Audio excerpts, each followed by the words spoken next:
नमस्ते साथीहरु, स्वागत गर्न चाहन्छु फेरि पनि सजिलो किचन च्यानलको स्पेशल अर्को एउटा भिडियोमा।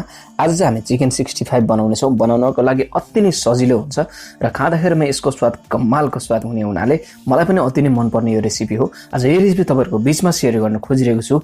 यदि तपाईहरु च्यानलमा फर्स्ट टाइम नयाँ हुनुहुन्छ भने च्यानललाई सब्स्क्राइब गरेर सपोर्ट गर्नुहोस् र भिडियो मन पर्यो भने लाइक शेयर गर्नलाई र कमेन्ट गर्न पनि नभुल्नु होला।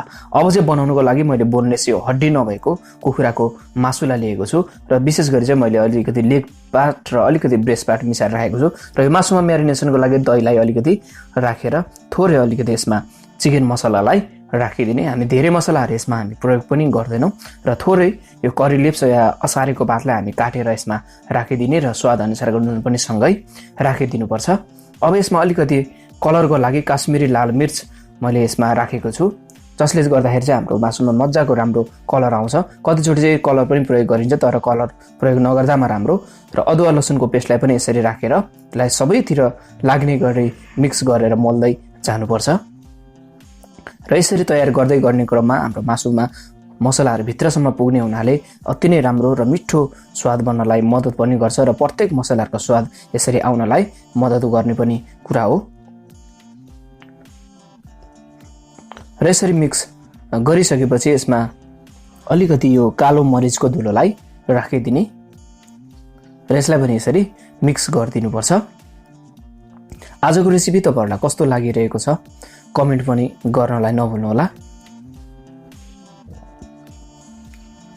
र यतिको भएपछि यसमा मैले चामलको पिठोलाई अलिकति राखिदिएको छु, जसले गर्दाखेरि चाहिँ हाम्रो यो एकदम क्रिस्पी हुनलाई मद्दत पनि गर्ने गर्दछ।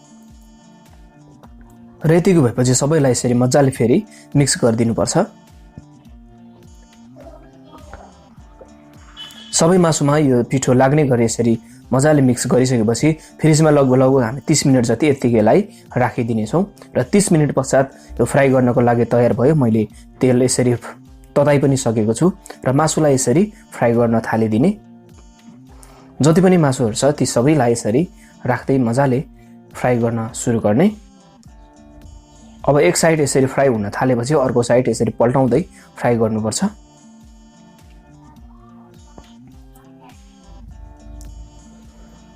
सबैतिर मासु चाहिँ मज्जाले फ्राई हुने गरी यस्तो तरिकाले तयार गर्नुपर्ने हुन्छ। र यतिको भएपछि लगभग हाम्रो मासु चाहिँ फ्राई भएर तयार पनि भइसकेको छ र मैले एक साइडमा यसलाई अब राखेको छु। हल्का अब यसमा लसुनको, त्यसपछि थोरै असारेको पात अनि त्यसपछि जसको लागि चाहिँ एउटा भाँडामा तेल राखेर यसरी लसुन राखिदिने र अलिकति यो हरियो खुर्सानी पनि राख्ने र असारेको पात पनि सँगै राखिदिने। अब यी सबै सामग्रीहरूलाई यसरी चलाइदिनु पर्छ। हल्का मात्रामा मासुलाई यसमा टच गर्ने हो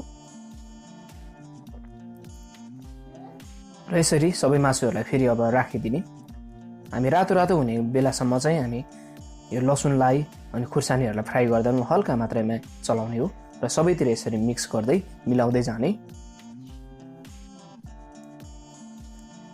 र यसरी चलाउँदै तयार पनि गर्ने। यतिको भएपछि लगभग हाम्रो यो चिकन 65 तयार हुन थालि पनि सकेको छ। मैले चाहिँ अब यसलाई यसरी निकालेर एउटा प्लेटमा राख्न थालेको पनि छु। सबै मासुलाई यसरी प्लेटमा अरेन्ज गरेर मिलाएर राख्ने र यसरी सर्भ गर्ने। अति नै स्वादिलो बनेको यो चिकन 65 को रेसिपी खाँदाखेरिमा मिठो बनेर तयार पनि भएको थियो। आजको रेसिपी तपाईहरुलाई कस्तो लाग्यो?